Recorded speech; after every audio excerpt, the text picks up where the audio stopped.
Hello, I'm Chris Newton.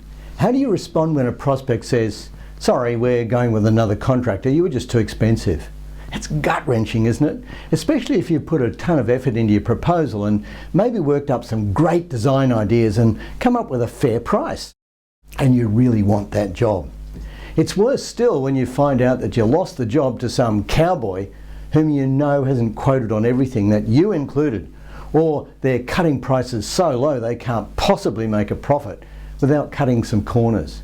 The dumb thing, of course, to do at that point is to cut your own price.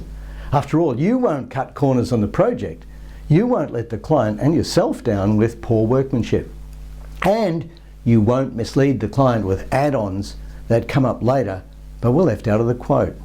And anyway, being the cheapest contractor is dumb in anyone's language. The cheapest never lead the pack. They're always picking up the scraps, always dealing with price shoppers who make your life a complete misery. Think about it. The most expensive contractors are almost always the most successful, the most profitable, and the happiest. Yet there's no difference between what they do and what you do. They just believe in their value, perhaps at a higher level, and they know how to communicate it. Look, don't get me wrong, you don't have to be the most expensive.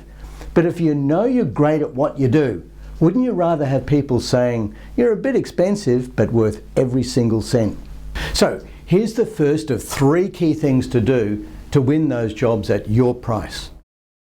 Right from the very first interaction with your new prospect, right from the get-go, lay the ground rules that you're not going to be the cheapest. This is critical.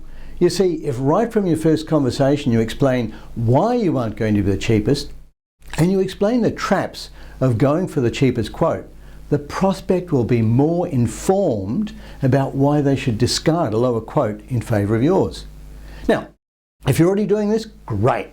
You'll know how powerful it is at positioning you at the top of your industry. If you're not doing this, then we urge you to practice taking this approach with your next prospect.